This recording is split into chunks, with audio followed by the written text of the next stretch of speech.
All right, I'm feeling pretty good about this one. We're going to jump right in. However,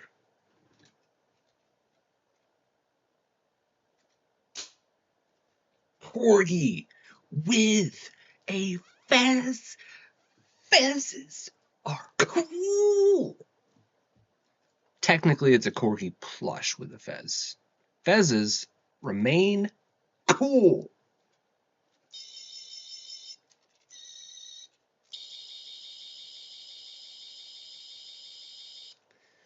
That's all I have to say.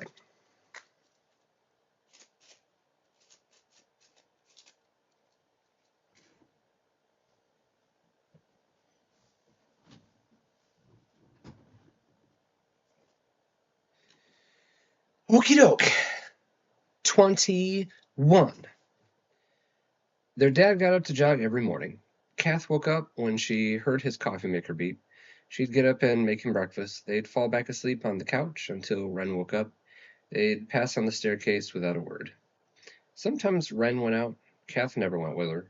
Sometimes Wren didn't come home. Kath never waited up. Kath had a lot of nights alone with her dad, but she kept putting off talking to him.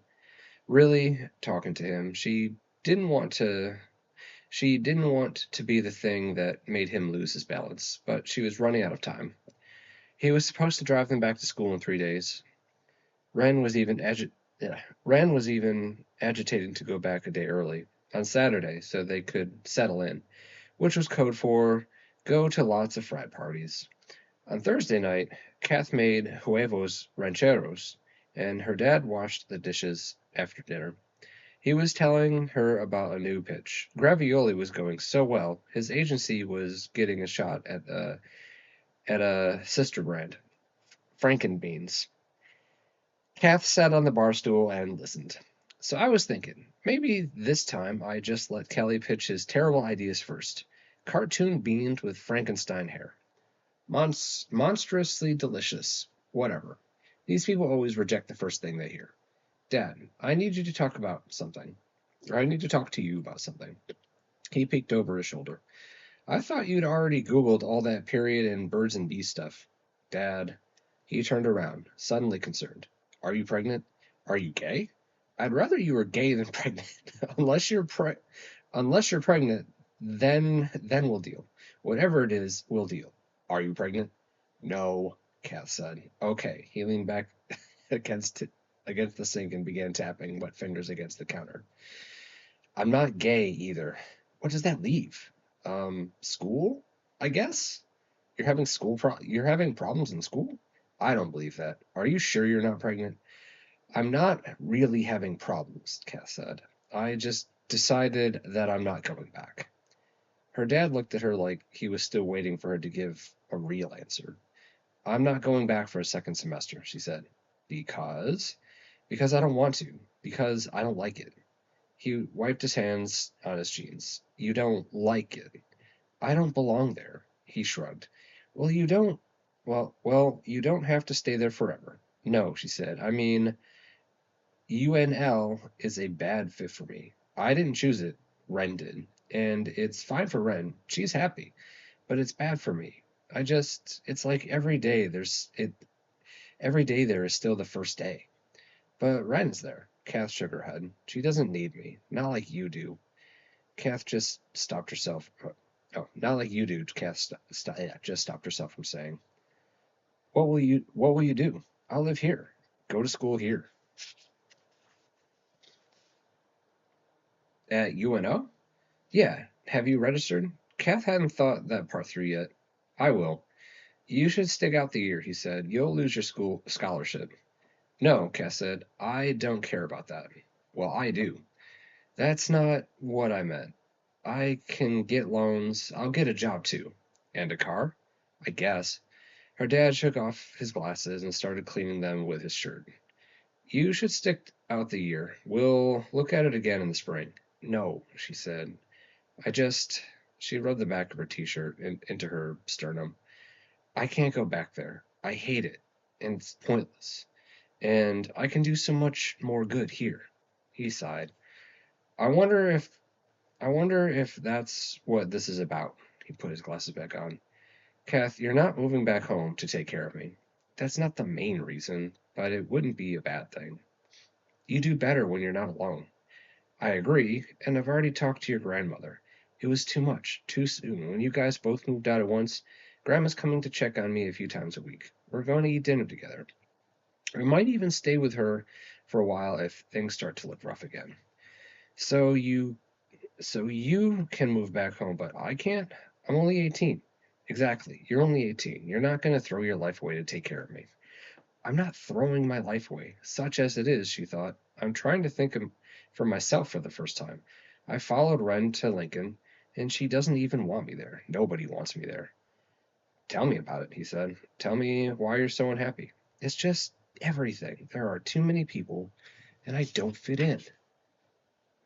I don't know how to be. Nothing that I'm good at is this sort of thing that matters there. Being smart doesn't matter, and being good with words. And when those things do matter, it's only because people want something from me, not because they want me. The sympathy the sympathy in his face was painful. This doesn't sound like a decision, Kath. This sounds like giving up. So what? I mean, her hands flew up, then fell in her lap. So what? It's not like I got a medal for sticking it out. It's just school. Who cares where I do it? You think it would be easier if you lived here? Yes. That's a crappy way to make decisions. Says who? Winston Churchill? What's wrong with Winston Churchill? Her dad said, sounding mad for the first time since they started talking.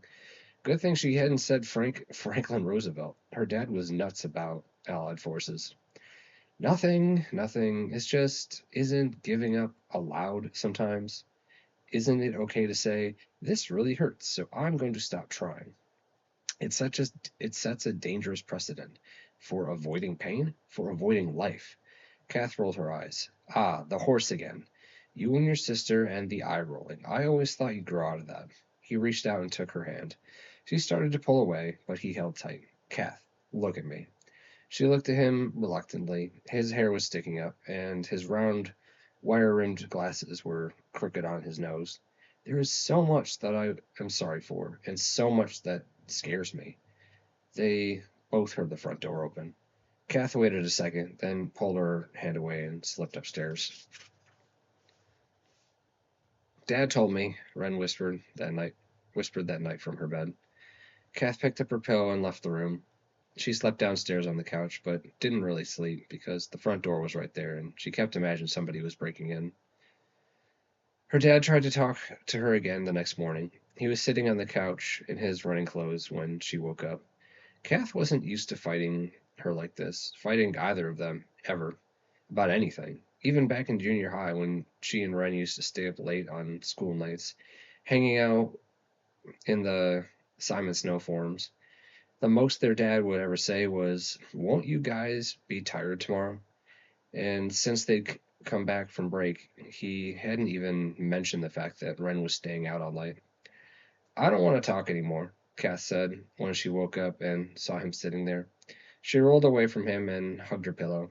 Good, he said. Don't talk. Listen, I've been thinking about you staying home next semester. Yeah? Kath turned her head towards him. Yeah. He found her knee under the blanket and squeezed it. I know that I'm part of the reason you want to move home. I know you worry about me, and that I give you lots of reasons to worry about me. She wanted to look away, but his eyes were unshakable sometimes, just like Ren's. Kath, if you're really worried about me, I'm begging you, go back to school. Because if you drop out because of me, if you lose your scholarship, if you set yourself back because of me, I won't be able to live with myself. She pushed her face back into her stomach. After a few minutes, the coffee maker beeped, and she felt him stand up. When she heard the front door close again, she got up to make breakfast. She was upstairs writing when Wren came up that afternoon to start packing. Kath didn't have much to pack or not pack. She'd really brought home with her. All she'd really brought home with her was her computer. For the last few weeks, she'd been wearing clothes and that she and Wren hadn't liked, well, enough to take college with them. You look ridiculous, Wren said. What? That shirt. It was a Hello Kitty shirt from 8th or ninth grade. Hello Kitty dressed as a superhero. It said Super Cat on the back, and Wren had added the H with fabric paint. The shirt was more cropped too short to begin with, and it didn't really fit anymore. Kath pulled it down self-consciously. Kath, her dad shouted from downstairs. Phone. Kath picked up her cell phone and looked at it. He must mean the house phone, Ren said. Who calls the house phone? Probably 2005. I think he wants its shirt back. Ha, bloody ha, Kath muttered, heading downstairs. Her dad just shrugged. When he handed her the phone, hello, Kath said. Do we want a couch? Someone asked. Who is this? It's Reagan. Who else would it be? Who else would need to get your permission before they brought home a couch? How'd you get this number? It's on our housing paperwork. I don't know why I don't have your cell. I guess I usually don't have to look very far to find you. I think you're the first person to call our I think you're the first person to call our house phone in years. I didn't even remember where it was. That's fascinating, Kath. Do we want a couch? Why would we want a couch? I don't know, because my mom is insisting that we need one. Who would sit on it? Exactly. It might have been useful last semester to keep Levi from shedding all over our beds, but that's not even an issue anymore. And if we want a couch, we literally have to climb over it to get to the door. She's saying no, Mom. Why isn't Levi an issue anymore? Because it's your room. It's stupid for you to be hiding in the library all the time, and he and I only have one class together next semester anyway. It doesn't matter, Cass said. Reagan cut her off. Don't be stupid. It does matter. I feel really shitty about what happened. I mean, it's not my fault you kissed him and that he kissed that idiot blonde, but I shouldn't have encouraged you. It won't happen again, ever, with anyone. I'm fucking done with encouragement. It's okay, Cass said. I know that it's okay. I'm just saying that the way it's going to be. So, no couch, right? My mom is standing right here, and I don't think she'll leave me alone until she hears you say no. No, Kath said, then raised her voice. No to the couch. Fuck, Kath, my eardrum. Mom, you're pushing me to swear with this stupid furniture. All right, I'll see you tomorrow. I'll probably have an ugly lamp with me and maybe a rug. She's pathological. Kath's dad was standing in the kitchen watching her. Her dad was actually pathological. Who was that? He asked. My roommate. She sounds like Kathleen Turner. Yeah, she's something. Kath pulled her shirt down and turned away. Taco truck? He asked. For dinner? Sure. Why don't you change? You can ride with me. Sure. Spring semester, 2012. Fried tomatoes at breakfast, every lump in his bed, being able to do magic without worrying whether anyone was watching. Agatha, of course, and Penelope, getting to see the mage, not often, but still. Simon's uniform, his school tie, the football pitch, even when it was muddy. Fencing, raisin scones, every Sunday with real clotted cream. What didn't Simon miss about Wofford?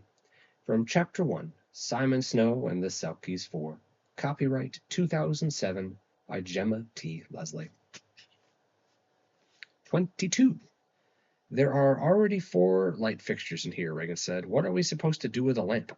The lamp was black and shaped like the Eiffel Tower. Just leave it in the hall, Cass said. Maybe somebody will take it. She'll just ask where it went next time she's here. She's insane. Reagan shoved the lamp into the back of her closet and kicked it. What brand of crazy is your mom? Cass gut pitched reliably. I don't know. She left when I was 8. Fuck, Reagan said. That is crazy. Are you hungry? Yeah, Cass said.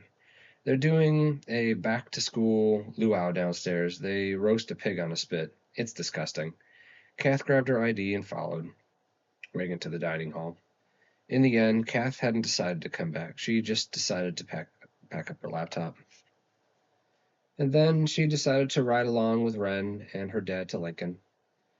And then after they dropped Ren off outside Shrem Hall, her dad asked if Kath wanted to go to her own dorm.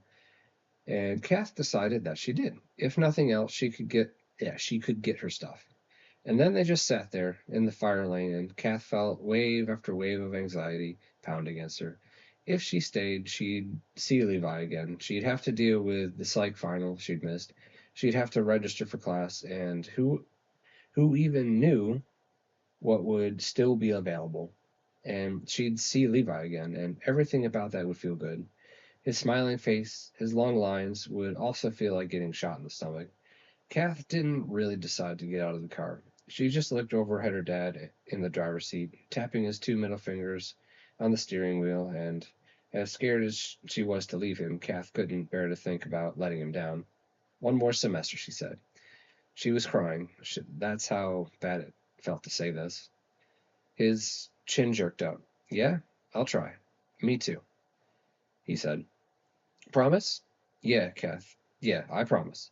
Do you want me to come up with you? No, that'll just make it worse. He laughed. What? Nothing. I just flashed back to your first day of kindergarten. You cried and your mom cried, and it felt like we were never going to see you guys again. Where was Ren?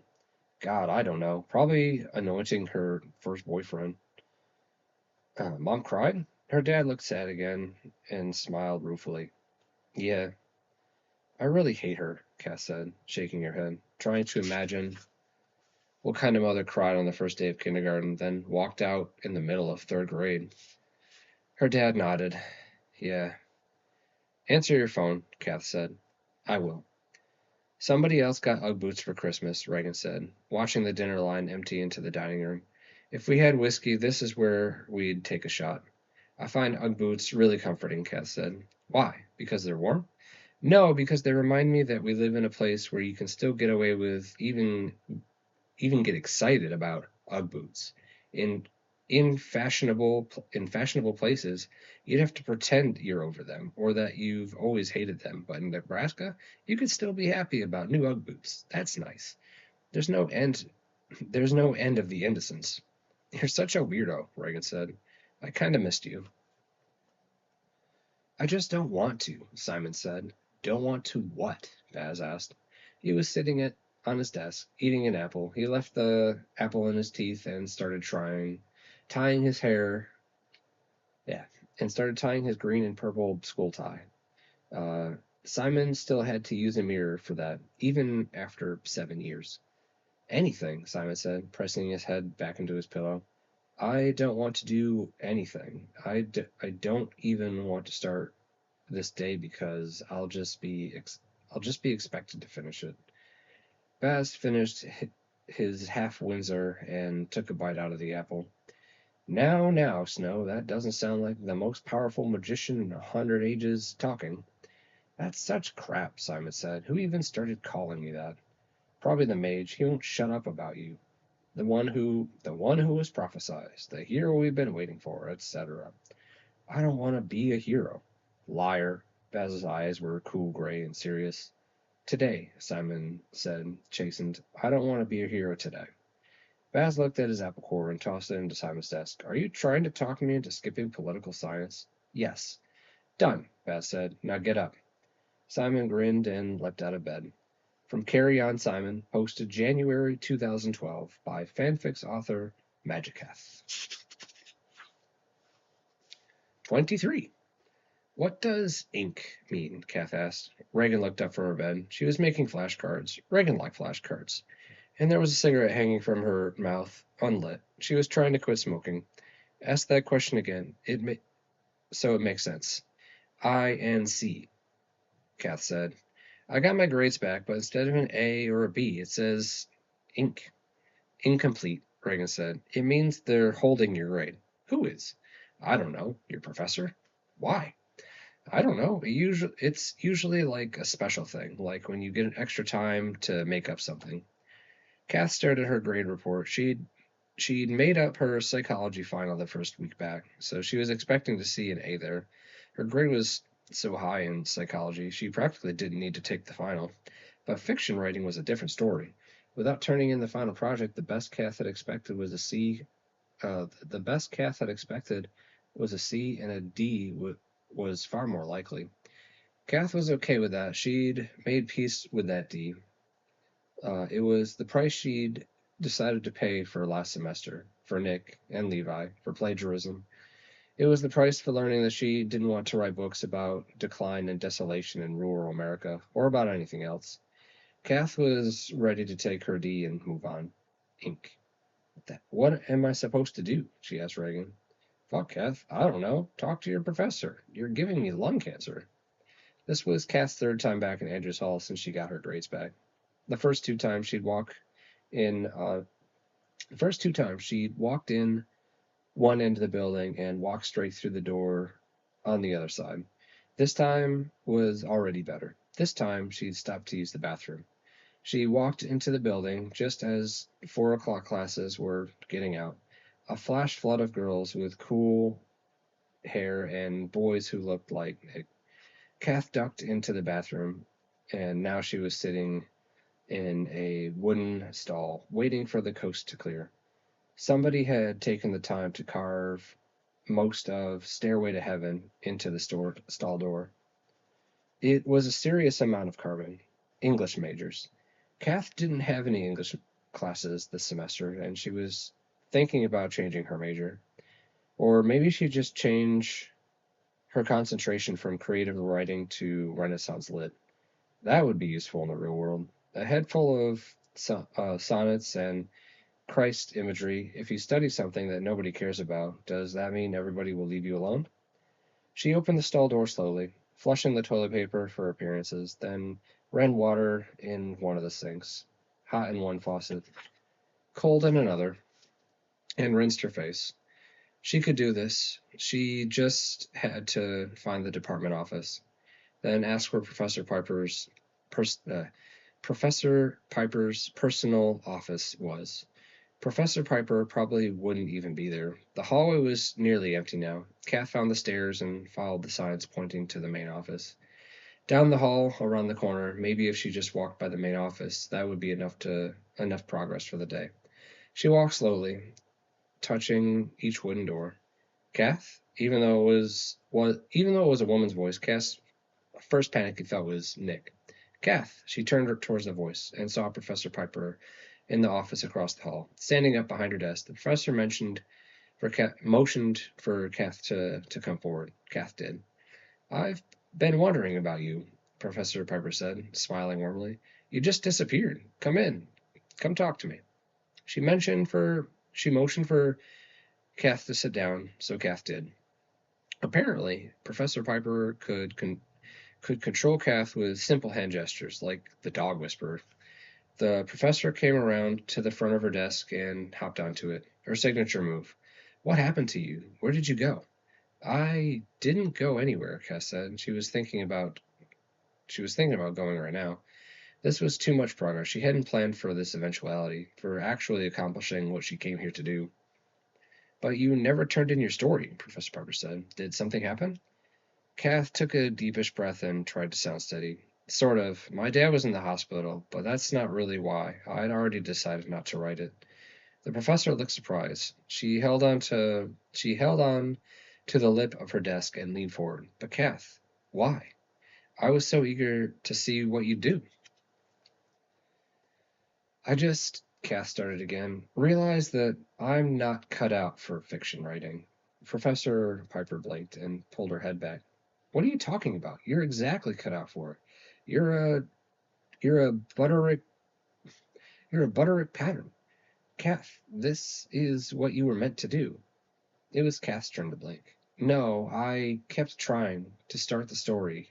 I know how you feel about fan fiction, but that's really what I want to write. That's where my passion is, and I'm really good at it. I'm sure you are, Professor Piper said. You're a natural storyteller, but that doesn't explain why you didn't finish your final project. Once I realized that it wasn't right for me, I couldn't bring myself to do it anymore. I just wanted to move on. Professor Piper regarded Kath thoughtfully, tapping the edge of the desk. This is what it looks like when a sane person taps her fingers. Why do you keep saying that it wasn't right for you? The professor asked. Your work last semester was excellent. It was all right.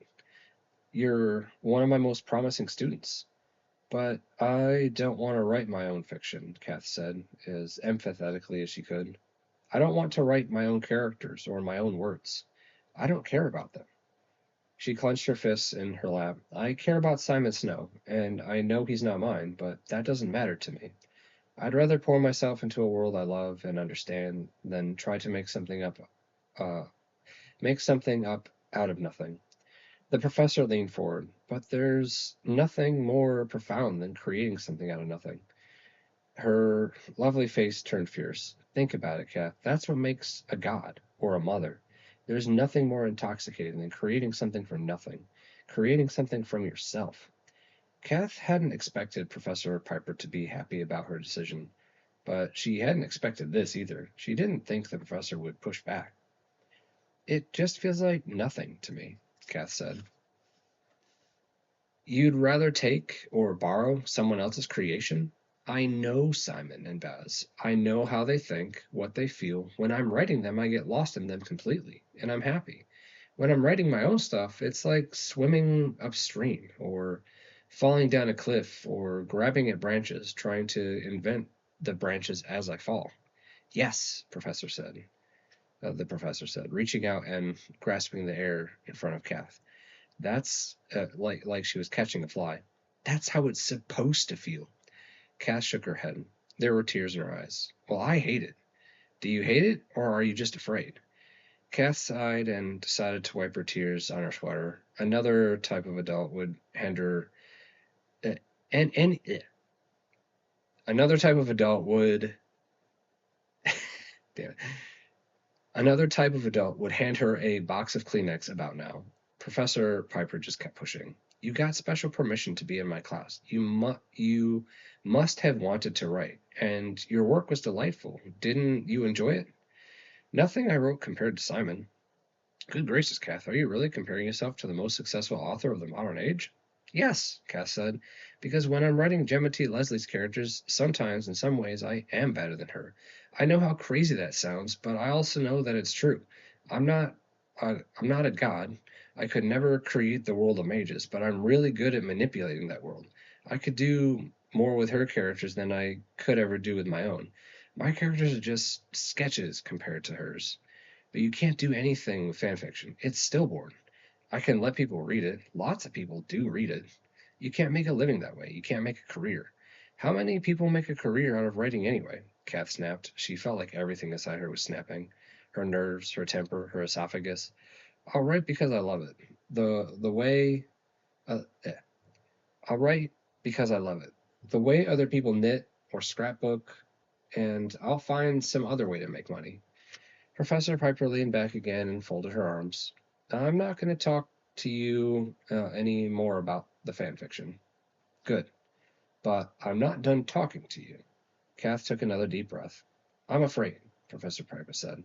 Afraid you're never going to discover what you're truly capable of. That you won't get to see, that I won't get to see any of the wonder that's inside of you.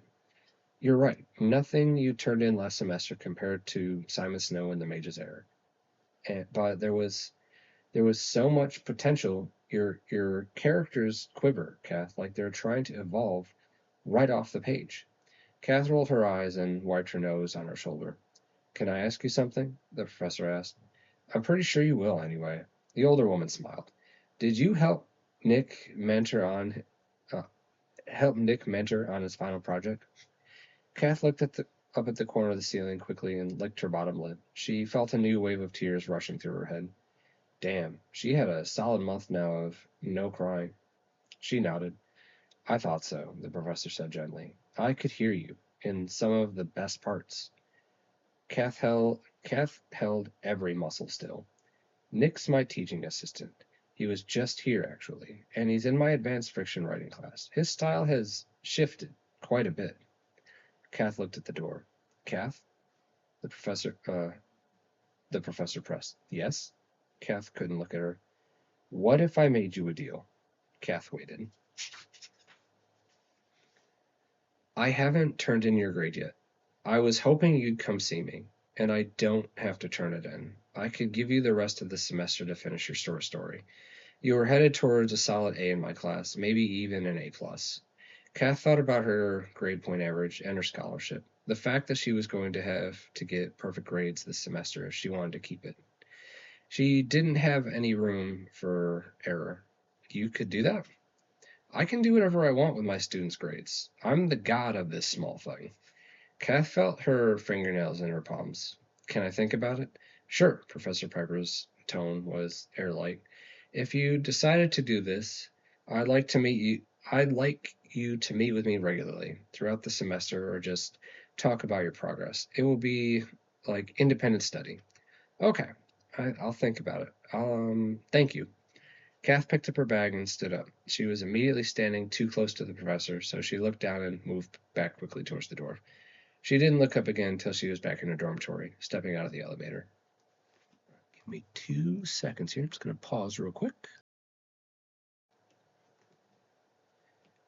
This is art. That's how you answered the phone? Hey, Kath. No, hello? I don't like hello. It makes me sound like I have dementia, like I've never heard a phone ring before, and I don't know what's supposed to happen next. Hello? How are you feeling, Dad? Good. How good?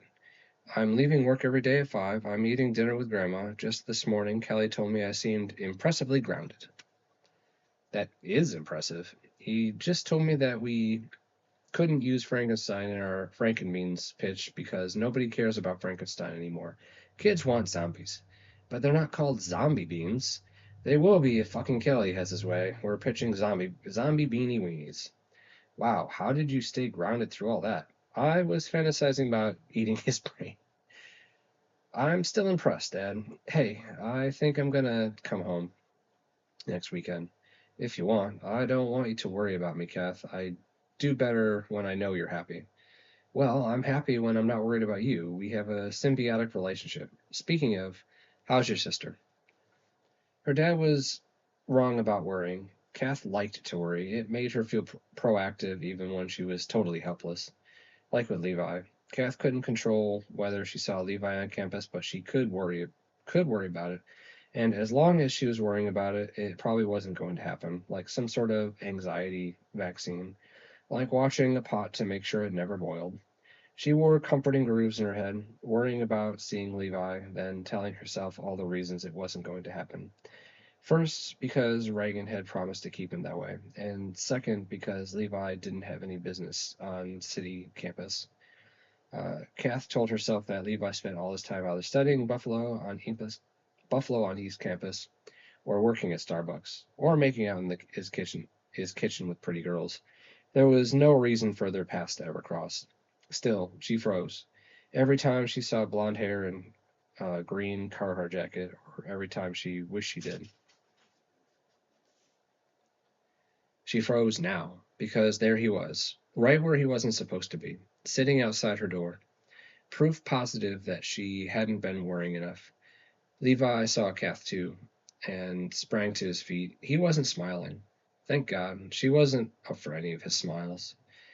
Kath stepped warily forward. Reagan's in class, she said when she was still a few doors away. I know, he said. That's why I'm here. Kath shook her head. It could have meant no, or it could have meant I don't understand. Both were true. She stopped walking. Her stomach hurt so bad she wanted to bend over. I just need to tell you something, Levi said quickly. I don't really want you to come in, she said. That's fine. I can tell you out here. Kath crossed her arms over her stomach and nodded. Levi nodded back. He pushed his arms into his coat pockets. I was wrong, he said. She nodded because, duh, and because she didn't know what he wanted from her. He pushed his hands deeper into his coat. Kath, he said earnestly, it wasn't just a kiss. Okay, Kath looked past him to her door. She took a step closer then, towards the door, holding her key up like they were done here. Levi stepped out of her way, confused but still polite. Kath put her key in the door, and then held onto the handle, hanging her head forward. She could hear him breathing and fidgeting behind her. Levi. Which one? She asked. What? Which kiss? Her voice was weak and thin, wet paper. The first one, Levi said after a few seconds. But the second one was? It was just a kiss? Levi's voice got closer. I don't want to talk about the second one. Too bad. Then, yes, he said. It was nothing. What about the third one? Is that a trick question? Kath shrugged. Kath, I'm trying to tell you something here. She turned around and immediately regretted it. Levi's hair was tousled, most of it pushed back, bits falling over his forehead, and he wasn't smiling. So his blue eyes were taking over his whole long face. What are you trying to tell me? That it wasn't just a kiss, Cather. There was no just. No just? No. So, her voice sounded so much cooler than she felt. Inside her internal organs were grinding themselves into nervous pulp. Her intestines were gone, her kidneys were disintegrating, her stomach was wringing itself out, yanking at her trachea. So, Levi said, frustrated, running both hands through his hair. So, I'm sorry. I don't know why I said that at the hospital. I mean, I know why I said it, but I was wrong. Really wrong, and I wish I could go go back to that morning when I woke up here and have a stern talk with myself, so that the rest of this crap wouldn't have happened. I wonder, she said, if there was such a thing as a time machine, could anyone ever use them to go to the future? Or, I wonder, she said, if there was such a thing as a time machine, would anyone ever use them to go to the future? Cather, what? What are you thinking?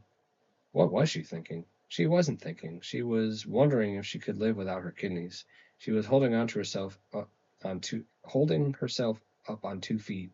I still don't know what all this means, she said. It means I really like you. His hand was in his hair again, just the one, holding it back, like really like you, and I want that kiss to have been the start of something, not the end. Kath looked at Levi's face. His eyebrows were pulled down in the middle, bunching up the skin above his nose. His cheeks, for once, were absurdly smooth, and his lips were at the most doll-like, not even a quirk of a smile. It felt like the start of something, he said.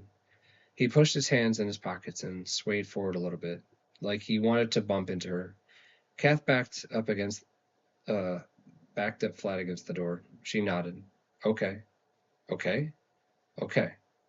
She turned around and unlocked the door. You can come in. I'm not sure yet about all the other stuff. Okay, Levi said. She heard the very beginning of a smile in his voice, a fetal smile, and it very nearly killed her. I don't trust you, Simon said, grasping Basil's forearm. Well, I don't trust you, Basil spat at him. Actually, actually spat at him. Bits of wet landing on Simon's cheeks. Why do you need to trust me? Simon asked. I'm the one hanging off a cliff. Basil looked down at him distastefully, his arm shaking from Simon's weight. He swung his other arm down, and Simon grabbed at it. Uh, Douglas J. Henning, Basil cursed breathlessly, his body inching forward. Knowing you, you'll bring both of us down just to spite me. From Carry On Simon, posted November 2010 by fanfics author Magic Cath. Levi sat on her bed. Kath tried to pretend that he wasn't watching while she took off her coat and threaded her scarf out from under her hair. She felt weird taking on.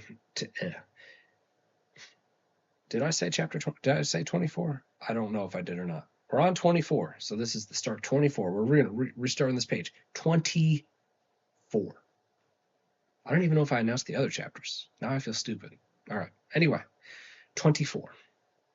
Levi sat on her bed. Kath tried to pretend that he wasn't watching while she took off her coat and threaded her scarf out from under her hair.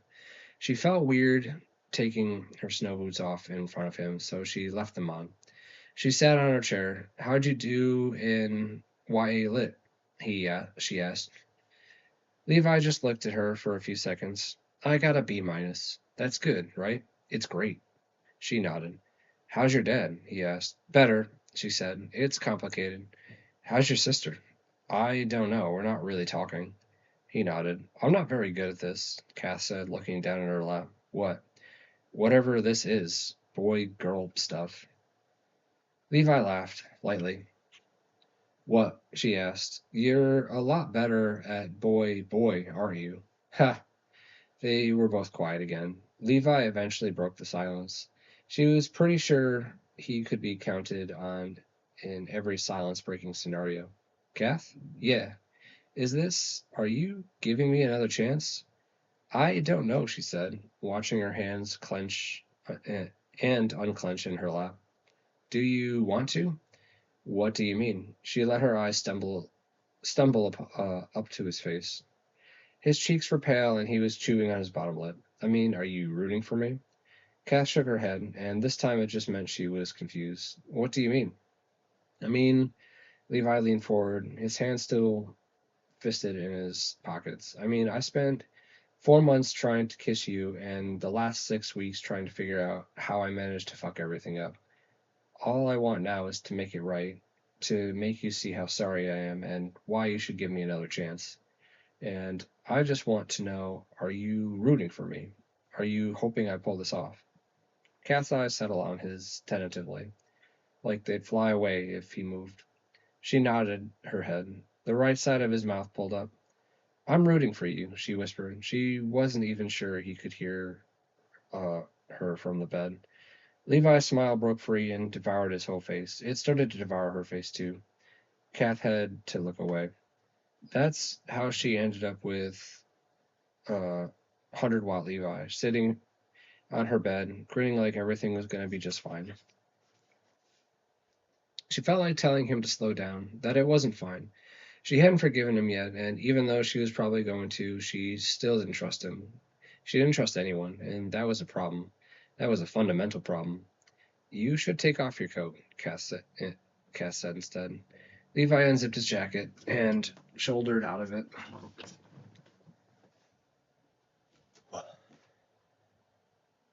Sorry, I needed to adjust. Setting it on her bed. He was wearing a sweater she'd never seen before, an olive green cardigan with pockets and leather buttons. She wondered if it was a Christmas present. Come here, he said. Kath shook her head. I'm not ready for come here. Levi reached out and she went still, but he was just reaching toward her desk for her laptop. He just picked it up and held it. I'm not going to do anything, he said. Just come here. Is that your best line? I'm not going to do anything? I know that sounds stupid, he said, but you make me nervous. Please? The ultimate magic word. Kath was already standing up. She kicked off her boots and sat 12 inches away from him on the bed. If she made Levi nervous, he made her catatonic. He set the computer in her lap. When she looked up into his eyes, he was smiling, nervously. Cather, he said, read me some fan fiction. What? Why? Because I don't know where else you want to start. It makes things easier. It makes you easier. Kath raised her eyebrow and shook his head, agitating his hair with one hand. That sounded stupid, too. Kath opened her laptop and turned it on. This was crazy. They should be talking. She should be asking questions. She should be apologizing. And then she should be apologizing and telling him what a bad idea it was for them to even be talking. I don't remember where we left off, she said. Simon had just touched Baz's hand, and it was cold. How can you possibly remember that? All of my reading brain cells go to remembering things instead. Kath opened up the Word doc and scrolled through it. Baz's hand was cold and limp. She read aloud. When Simon looked closer, he realized that the other boy was asleep. Kath looked up. This is weird, she said. Isn't this weird? Levi had turned sideways to face her. His arms were folded and his shoulder was pushed into the wall. He smiled at her and shrugged. Kath shook her head again. Wasn't sure what she meant by it, then looked down at the computer and started to read. Simon was tired, too. He wondered if there was an enchantment in the nursery that made you sleepy. He thought about all the little babies, the toddlers, about Baz, waking up in a room full of vampires, and then Simon fell asleep. When he woke up, Baz was sitting with his hands back to the fire, staring up at the rabbit. I decided not to kill you in your sleep, Baz said, without looking down. Happy Christmas. Simon rubbed his eyes and said, thanks. Have you tried any spells? On what? The hairs. The letter didn't say to spell them. It just said to find them. Yes, Baz said impatiently. They must not have slept long. Baz still looked tired. Presumably, the sender knows you're a magician and assumes you might actually consider using magic from time to time. What kind of spells? Simon asked, glancing up at the sleeping rabbit. I don't know. Baz waved his white-tipped wand in the air. Presto changeo. A changing spell? What are you trying to do? I'm experimenting. Didn't you say I should do more research before barreling forward into danger? That was before I stared at this damnable rabbit for half the night. Baz flicked his wand. Before and after. Before and after only works on living things, Simon said. Experimenting, cock-a-doodle-doo. Nothing happened. Why didn't you stay asleep? Simon asked. You look like you haven't slept since first year. You're pale as a ghost. Ghosts aren't pale, they're translucent, and pardon me if I don't feel like snuggling up with you in the room where my mother was murdered. Simon grimaced and cast his eyes down. Sorry, he said. I hadn't thought of that. Stop the bleeding presses, Baz said, and waved his wand at the rabbit again. Please. Baz gulped. Simon thought he might be crying and turned away to give him some space. Snow, are you absolutely sure there was nothing more in that letter? Simon heard a heavy rustling above him. He looked up to see a giant, luminous animal stirring in its sleep. Baz stumbling to his feet. Simon stood too and stepped back, taking Baz's arm. Careful, Baz hissed, jerking away from Simon and away from the fireplace behind them. Vampire, Levi said smugly. Flammable. Levi's eyes were closed now, and his head was tipped against the wall. Kath looked at him for a moment. He opened an eye and nudged her leg with his knee. She hadn't thought she was sitting that close. Above them, the rabbit seemed to take on a dimension and heft. It stretched back its legs. It stretched its back legs against the sky and twitched its nose. Its ears quivered to attention. Are we supposed to catch it? Baz asked. To talk to it? Sing it a nice magical song? I don't know, Simon said. I was awaiting further instructions. The rabbit opened one boulder-sized pink eye. Here's an instruction. Do you have your sword? Yes, Simon said. Unsheath it. But it's the moon rabbit, Simon argued. It's famous. The rabbit turned its head from the ceiling. On closer inspection, its eyes were more red than pink, and opened its mouth to yawn. Simon hoped, revealing in scissors like fangs, like long white knives. Sword, Snow, now. Baz was already holding his wand in the air, like he was about to start conducting a symphony. He was really grandiose sometimes. Simon held his right hand over his hip and whispered the incantation the mage had taught him. In justice, in courage, in defense of the weak, in the face of the mighty, through magic and wisdom and good. He felt the hilt materialize in his hand. It wouldn't always come. The mage had warned him. The blade had a mind of its own. If Simon called it in the wrong situation, even in ignorance, the sword of mages wouldn't answer. The hare reached with its forepaw almost timidly towards the floor of the nursery, then fell from the ceiling in a graceful lump, like a pet rabbit shuffling off a sofa. Don't strike, Simon said. We still don't know its intentions. What are your intentions? He shouted. It was a magic rabbit. Perhaps it could talk. The rabbit cocked its head, as if in answer, and shrieked at the enemy spot in the sky. We're not here to hurt you, Simon said. Just calm down. Crowley, Snow, are you going to ask it to heal next? Well, we've got to do something. I think we should run. The rabbit was crouching between them and the door. Simon reached for his wand. Simon reached for his wand with his left hand. Calm down, please, he shouted, trying the powerful word again. The rabbit sent a stream of angry spittle in his direction. Yes, all right, Simon said to Baz. Off we run, on the count of 3. Baz had already made a break for the door. The rabbit screeched at him, but wouldn't turn its back on Simon. It swiped at Simon's legs with a deadly-looking claw.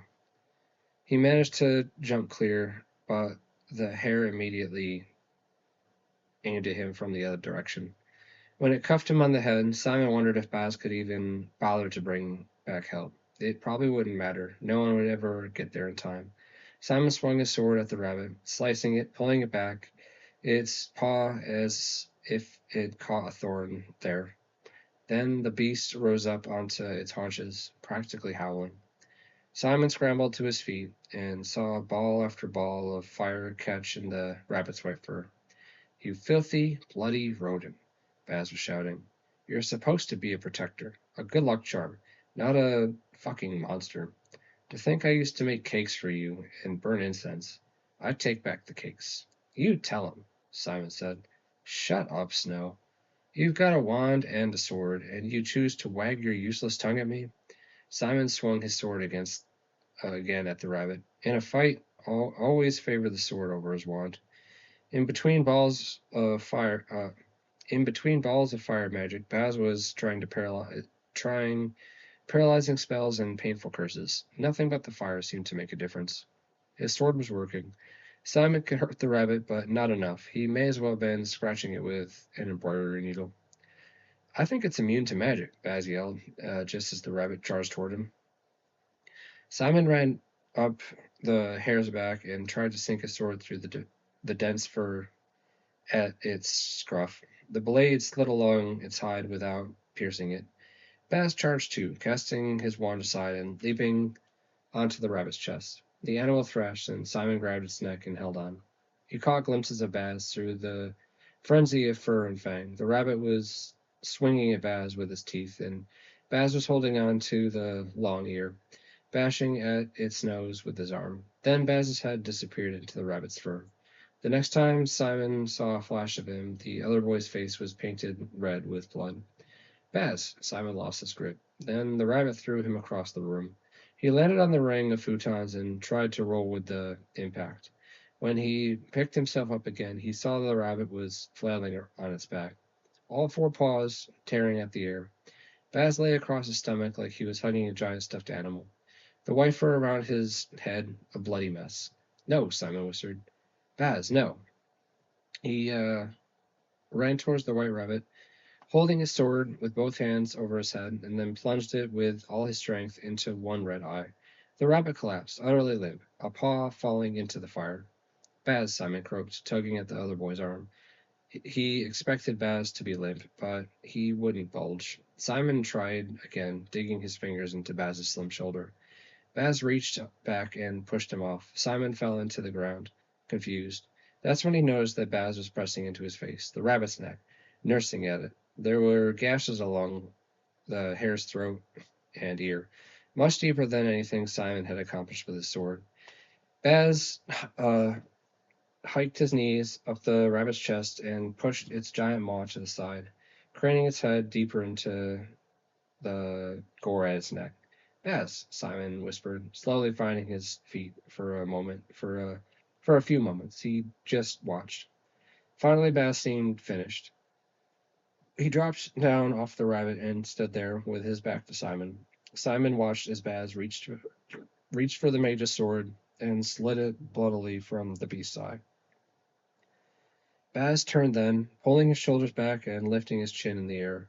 His face, his whole front, his school tie, and his white shirt were slick with blood. It dripped from his nose and his chin, and was already puddling under the hand that held the sword. So much blood, as wet as if he'd just stepped out of the bath. Baz tossed the sword, and it fell at Simon's feet. Then he rubbed his sleeve across his mouth and eyes. It just moved the blood around. Not anyway. Simon didn't know what to say, how to respond to it. All this bloody information. He picked up the sword and wiped it clean on his cloak. "You all right?" Baz licked his lips. They were dry, Simon thought, and nodded his head. "Good," Simon said, and realized that he meant it. Cass stopped reading. Levi's eyes were open. He was watching her. His mouth was closed, but not tight. He looked almost excited. "Is that the end?" he asked. She held on to the laptop. "Is this why you like me?" "Why? Because I read to you?" "Do I like you because you know how to read?" "You know what I mean." She smiled. His smile widened, so he could. Sorry. His smile widened, so she could just see his teeth. It was strange to look up at him up close, like she was allowed to. Partly. he said. Kath looked anxious over his shoulder. Is Reagan going to mind, you think? I don't think so. We haven't been together since high school. How long did you date? 3 years. Were you in love? He pushed back his hair, abashed but not ashamed. Desperately. Oh, Kath, uh, Kath shifted away. Levi tilted his head to catch her eyes. It was a small town. There were 11 people in our high school class, and there was nobody else in a 200-mile radius that either of us would have considered dating. What happened? We came here. We realized we weren't the only two dateable people on this planet. She said she cheated on you. Levi's eyes fell, but didn't completely stop smiling. Also that. How old are you? 21. Kath nodded. You seem older. It's the hair, he said, still smiling. I love your hair, she blurted out. He raised an eyebrow, just the one. Kath shook her head, embarrassed, closing her eyes, closing the laptop. Levi let his head fall slowly toward her so that his bangs hung forward and brushed her ear. She pulled her head anyway, knowing she was blushing. I like your hair too, he said. I think, anyway. It's always roped up and tied down. This is crazy, Kath said, scooting away. What? This, you and me, this conversation. Why? Well, I don't even know how it happened. I don't think anything's happened quite yet. We don't have anything in common, she said. She felt like she felt like she was brimming with objections, but they were just starting to spill out. You don't even know me.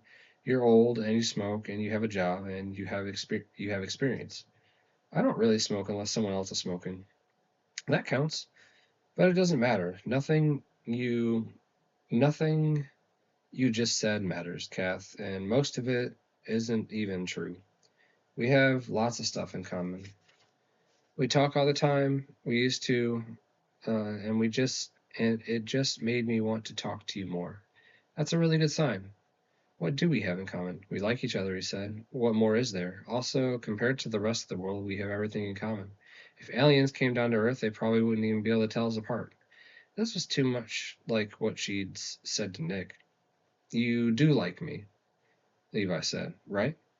I wouldn't have kissed you if I didn't like you, Cass said. You might have. No, she said firmly. I wouldn't have, and I wouldn't have stayed up all night reading to you. Levi smiled so that she could see his canine teeth and then his bicupids.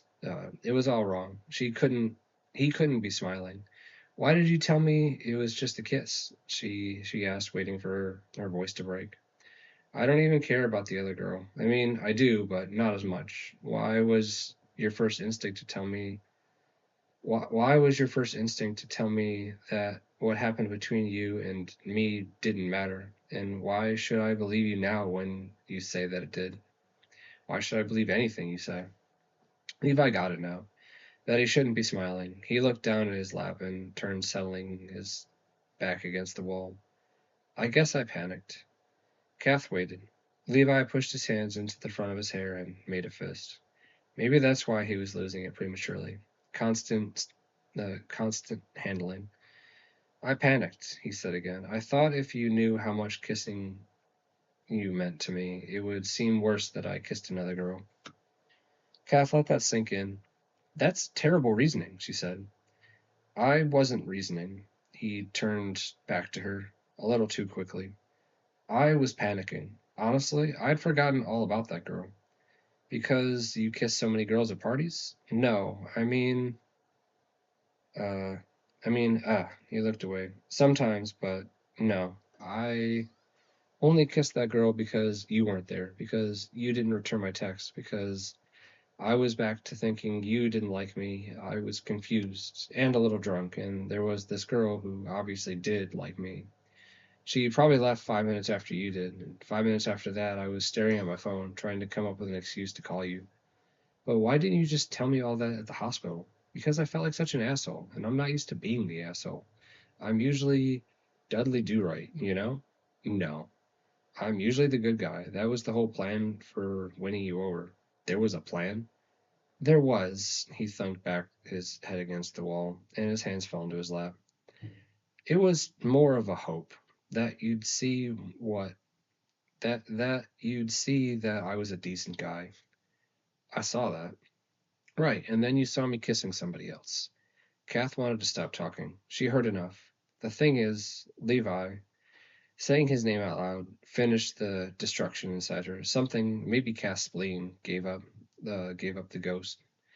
She leaned forward and pulled on the sleeve of his sweater, squeezing a few inches into her fist. I know you're a decent guy, she said, and I want to forgive you. It's not like you cheated on me. I mean, it's only kind of like that, but even if I do forgive you, she pulled on his new sweater, stretching it. I don't think I'm any good at this. Boy, girl, person. I don't trust anybody, not anybody. And the more I care about someone, the more I'm sure they're going to get tired of me and take off. Levi's face clouded over, not grimly, she thought, thoughtfully, in thoughtful clouds. That's crazy, he said. I know, Kath agreed, feeling almost relieved. Exactly. I'm crazy. He reaches his fingers up inside them, hooked inside the cuff of his sweater. But you still want to give me a chance, right? Not just me, this, us? Yeah, Kath said. She was giving in. Good. He tugged on her sleeve, down at their not quite touching hands. If it's okay if you're crazy, he said softly. You don't even know. I don't have to know, he said. I'm rooting for you. He was going to text her the next day. They were going to go out when he got off work on a date. Levi didn't call it a date, but that's what it would have been, right? He liked her and they were going out. He was coming to get her. She wished she could call Ren.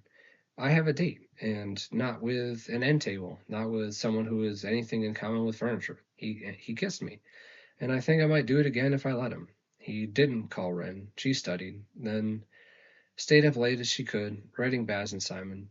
The insidious humdrum. Baz groused, if I ever become a supervillain, help me come up with a name that doesn't sound like an ice cream sundae, and wishing that Reagan would come home. Kath was mostly asleep when the door opened. Reagan shuffled around the dark. She was good at coming and going without turning on any lights. She almost never woke Kath up. Hey, Kath rasped. Go back to sleep, Reagan whispered. Hey, tonight. Levi came over. I think we might have a date. Is that okay? The shuffling stopped. Yeah, Reagan said, practically in her normal voice. Is it okay with you? I think so, Kath said. Okay. Reagan's closet door opened, and she kicked off her boots with two heavy thumps. A drawer opened and closed, and then she climbed into bed. So fucking weird, she murmured. I know, Cass said, staring up in the darkness. I'm sorry. Stop apologizing. Good for you. Good for Levi. Better for you, I think. What does that mean? It means that Levi is a great guy, and that he always falls for girls who are a complete pain in the ass. Kath rolled over and pulled her comforter up tight. Better for me, she agreed. You're finally going on a date with Agatha? Penelope's voice was soft despite the surprise in her face. Neither of them wanted Sir Bleakley to hear. He was prone to giving ridiculous detentions. They could end up uh, dusting the catacombs for hours or proofreading confiscated love notes. After dinner, Simon whispered back, "We're going to look for the sixth hair in the veil for us." Does Agatha know it's a date? Because that just sounds like another Tuesday night with Simon. I think so. Simon tried not to turn and frown at Penelope, even though he wanted to. She said he'd. She said she'd wear her new dress. Another Tuesday night with Agatha, Penelope said. You don't think she likes me? Oh, Simon, I never said that. She'd have to be an idiot not to like you. Simon grinned. So I guess what I'm saying, Penelope said, going back to her homework, is we'll just have to see. From Chapter 17, Simon Snow and the Six White Hairs, copyright 2009 by Gemma T. Leslie. And that is definitely going to be a stopping point. I think anybody listening could definitely tell that my voice was starting to fade towards that last chapter. But on a personal note, um, at the very end, when Kath said that she doesn't trust anybody, that's, if I'm going to get a bit real for just a second, that's how I feel about myself. I have a lot of trust issues too, so that I find myself relating to Kath quite a bit throughout this entire story in a lot of ways, and probably not in a lot of ways. Yeah, especially when she talked to her professor about the whole writing fan fiction, but not feeling like you want to write your own original characters because you don't really feel anything from them. As someone who used to write fan fiction a really long time ago, I used to write Code Lyoko fan fiction. That was what I liked to write.